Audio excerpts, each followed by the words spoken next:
നീ എന്തിനാ ആ തോട്ടത്തിലെ പണിയും കളഞ്ഞ് ഇങ്ങ് പോകുന്നത്? ഒന്നുമല്ലെങ്കിൽ ഇതിലും ഭേദമല്ലേ അത്. ഒരു പെണ്ണ് കേസാ. എന്താ സാഹിബിന്റെ ഭാര്യയെ കയറി പിടിച്ചോ? ഓടാ, അയാള് പെണ്ണൊന്നും കിട്ടിയിട്ടില്ല. ഇത് കേസ് വേറെയാ.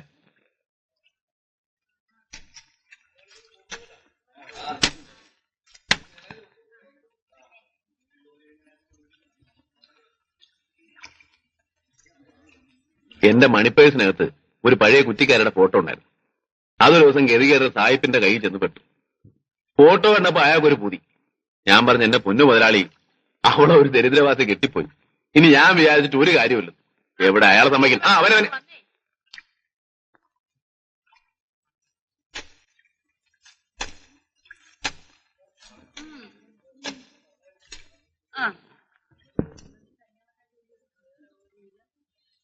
ഇത് കേട്ടപ്പോ ഞാൻ പറഞ്ഞു, വഴിച്ചെലവിന് ഒരു 5000 രൂപ തരാമെങ്കിൽ അവളെ പൊക്കാം. അയാള് തരികല്ലെന്നാ ഞാൻ ഓർത്തത്. പക്ഷെ തന്നു. പിന്നെ പോരായിരിക്കും നോക്കൂ, ഞാൻ ഇനി പോന്നു. ഇനിയിപ്പോ അങ്ങോട്ട് തിരിച്ചു ചെല്ലണമെങ്കിൽ 5000 രൂപ വേണം, അല്ലെങ്കിൽ അവളെ പൊക്കണം. നീ എന്താടി കൊച്ചു ഓടി ഓടി വരുന്നേ? ഇത് പിടി.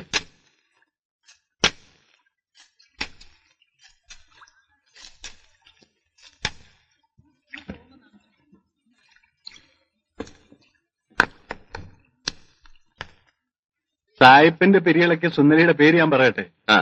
ഹൈമി. എടാ മിടുക്കാ.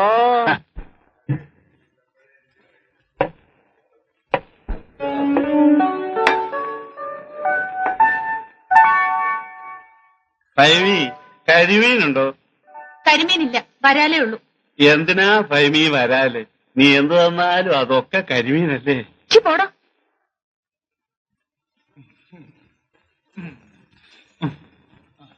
കെട്ടിയതാണെന്നും പറഞ്ഞിരുന്നു, ദേ കേട്ടില്ലേ? അവൻ ചുമ്മാ തമാശ പറഞ്ഞല്ലേ ഫൈമി, നീ അതൊന്നും കാര്യമാക്കണ്ട.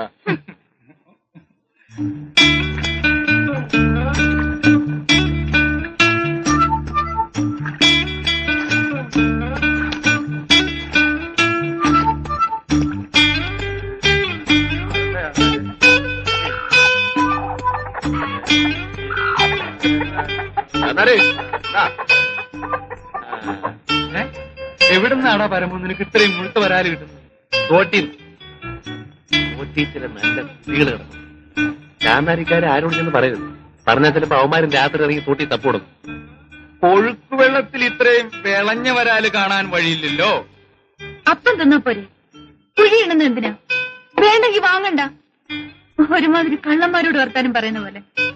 അല്ല, ഇതിപ്പം എവിടുന്നാണ്? എനിക്കെന്താ? കൊടുത്തേര് കൊടുത്തേര്.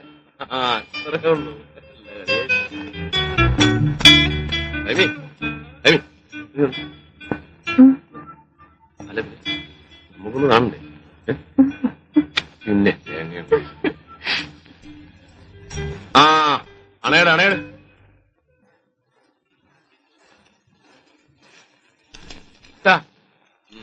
അത് മതി.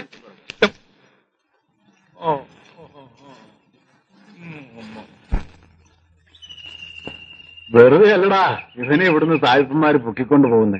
കഞ്ചാവിന്റെ സുഖം അതൊന്ന് വേറെ തന്നെയാ. എടാ, അത് പൊളിഞ്ഞു വെക്കണം, അതിന്റെ ഗ്യാസ് പോവും. കഞ്ചാവിന്റെ വില എന്താന്ന് നിനക്കറിയോ? കഞ്ചാവ് വലിക്കണം. നിനക്ക് വേണ്ടെങ്കിൽ വേണ്ട, എനിക്കെങ്കിലും ആ തോട്ടത്തിൽ ഒരു ജോലി വാങ്ങിച്ചു. നിനക്ക് ചങ്കുറപ്പുണ്ടോ? ഉണ്ടെങ്കിൽ എന്റെ കൂടെ വാ. കാശുണ്ടാക്കാനുള്ള വഴി ഇവിടെ തന്നെ ഉണ്ട്. കാവും കുളത്തിൽ മീൻ പിടിക്കാനോ? ഒന്ന് പോടാ കഴുതേ. കാവും കുളത്തിൽ ഞാൻ ചൂണ്ടയിട്ടപ്പോ എന്റെ ചൂണ്ടയെ കുത്തിയത് മീനല്ല, തടിയാ. ഈട്ടിത്തടി. തടിയോ? ആ എഞ്ചിനീയറും ഉണ്ണിത്താനും കൂടെ സർക്കാരിന് അമുക്കിയ വക. കുറഞ്ഞതൊരു 10 ലക്ഷം രൂപയുടെ തടിയെങ്കിലും കാണും. 5 കഷ്ണം വെച്ച് ഓരോ ദിവസം പൊക്കിയാ പോരെ? ഒരു മാസം കഴിഞ്ഞാൽ പിന്നെ നമ്മൾ ആരാ? ഞാൻ കത്തിക്കണം ഇല്ലേ?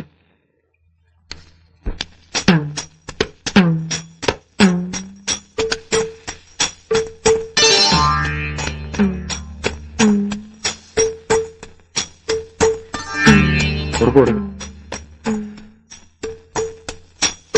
മിന്നിക്കണേ.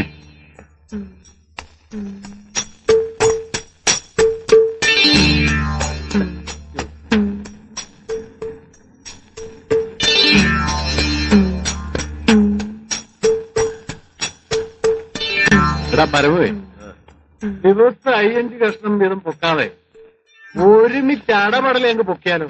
എന്നിട്ട് ചായക്ക് രാമാനം വള്ളത്തെ കയറ്റി ചങ്ങനാശ്ശേരി കൊണ്ട് വിൽക്കണം. ഐഡിയ കൊള്ളാവല്ലോടാ. മോഷണത്തിന്റെ കാര്യം പറഞ്ഞപ്പോ ചെക്കന്റെ ബുദ്ധി കളിച്ച കണ്ടില്ലേ?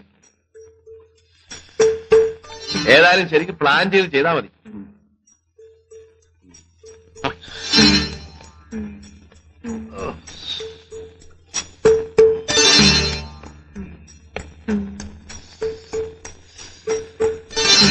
അഞ്ച് നിനക്ക്, 5 എനിക്ക്, ലക്ഷം.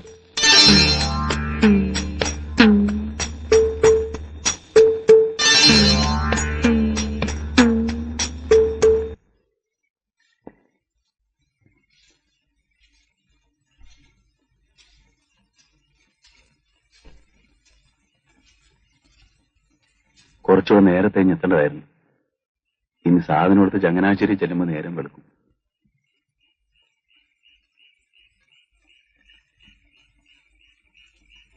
കുഴപ്പമൊന്നും ഉണ്ടായിരുന്നാ മതിയായിരുന്നു.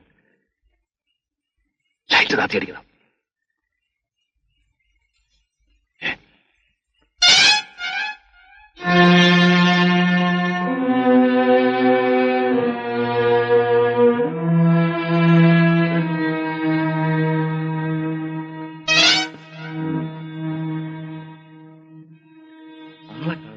ഇപ്പൊ വരും.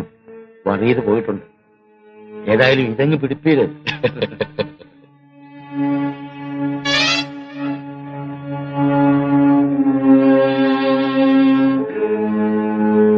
അധികം താമസിച്ചാൽ ഇനി പറ്റില്ല. രാവിലെ ഓഫീസ് സമയത്തിന് മുമ്പ് തിരുവനന്തപുരത്തെത്തണം. സെക്രട്ടറിയുടെ വീതം കൊടുക്കണ്ടേ? സെക്രട്ടറിയുടെ വീതവും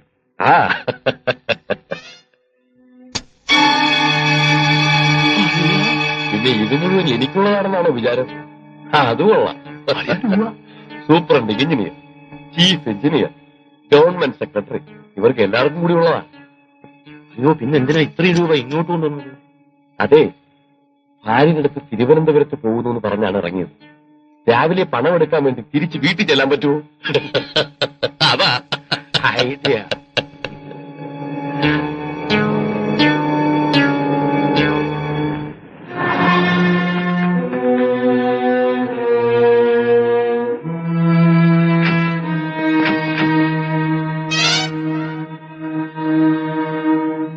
എന്റെ പൊന്നു പറയതേ, നേരം വെളുക്കുന്നതിന് മുമ്പ് ഭൈമിയെ വീട്ടിലെത്തിക്കണം.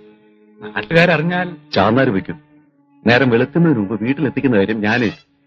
പോകാം.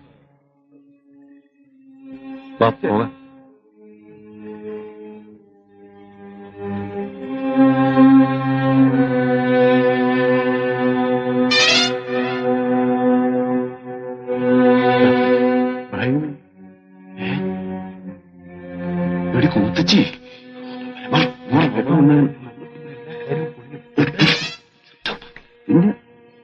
എന്താ ഇത്ര താമസിച്ചത്? വാ വാ. ഇതിനൊക്കെയാ സാറേ യോഗം എന്ന് പറയുന്നു.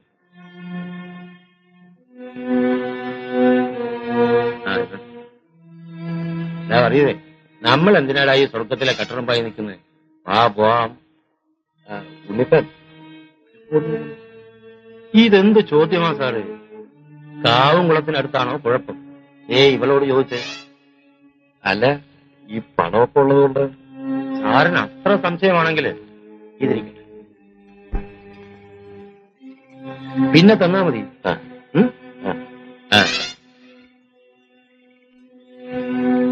അതിരാവിലെ വറിയത് വന്ന് ഇവളെ കൂട്ടിക്കൊണ്ട് പോയിക്കോളൂ. അപ്പൊ പറഞ്ഞതുപോലെ ഞാൻ തിരുവനന്തപുരത്ത് പോയി വന്നിട്ട് വിളിക്കാം. ഓക്കെ. അതിനി നമ്മുടെ സ്വന്തം ആളാ. Good night.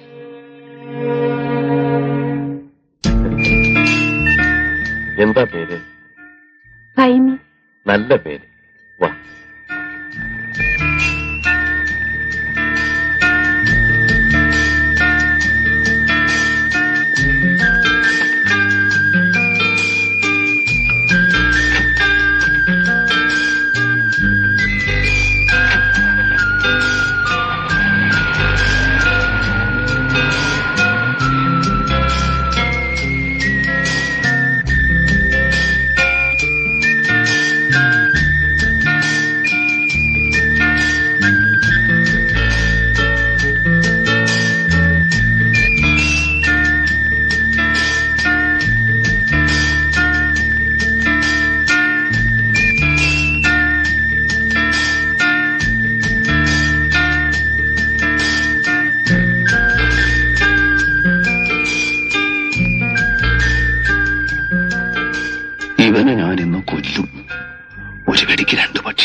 കണ്ടില്ലേടാ അവന്റെ പെട്ടി നിറച്ച് പണം.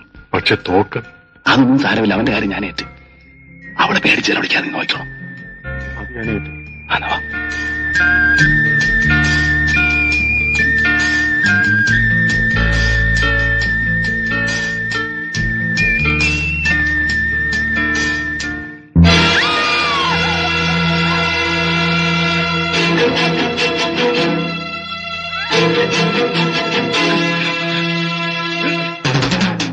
ഭൈമി, ഇത് ഞങ്ങളാണ്, പരമവും ജോണിയും.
പരമു,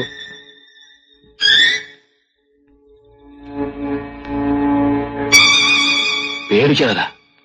നമ്മൾ 3 പേര് മാത്രമേ അറിഞ്ഞിട്ടുള്ളൂ. ഏതായാലും സംഭവിക്കാനുള്ള സംഭവിച്ചു.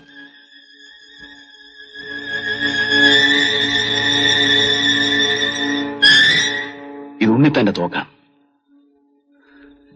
ഈ ശവം നമുക്ക് ഉണ്ണിത്താനെ കൊണ്ട് തീറ്റിക്കണം. എടാ, ഒന്ന് ധൈര്യമായിട്ട് നിൽക്ക്. ഒരു കുഴപ്പം വരില്ല, ഞാനല്ലേ പറയുന്നേ.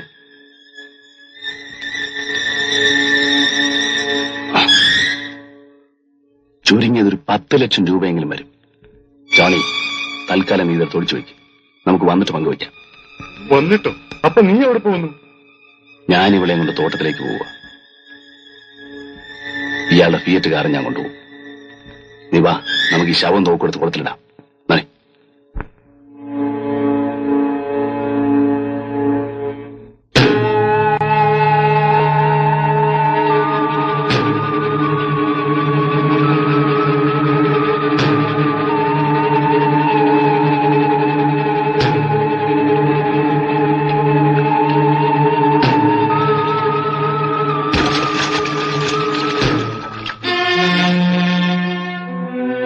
ഞാൻ പോയിട്ടോട്ടെ. പരമു, നീ എങ്ങനെ പോയാൽ പോലീസും അന്വേഷണമൊക്കെ വരുമ്പോ ഞാൻ എന്ത് ചെയ്യും? വേണ്ട, ഞാനും കൂടെ പോരാ. ഒരു ചുക്കും വരില്ല. പോണ വഴിക്ക് ഞാൻ എവിടെന്നെങ്കിലും പോലീസിന് ഫോൺ ചെയ്ത് പറഞ്ഞോളാം, ഉണ്ണിത്താനാണ് എഞ്ചിനീയറെ കൊന്നതെന്ന്. അന്വേഷണത്തിനും മറ്റും വരുമ്പോ നീ ഒന്നും അറിയാത്ത പോലെ നിന്നോ. പിന്നൊരു കാര്യം, നമ്മള് 3 പേരല്ലാതെ 4മതൊരാൾ ഇത് അറിയാനിടയായാൽ ഇല്ല. എന്നാ വയ്ക്കും. ജോണി, എന്റെ വീട്ടിൽ കൂടി ഒരു കണ്ണ് വേണം. ഇതിൽ കുറച്ച് കാശ് എന്റെ അച്ഛന് കൊടുക്കണം. പതുക്കെ മതി. ശരി. നഗർ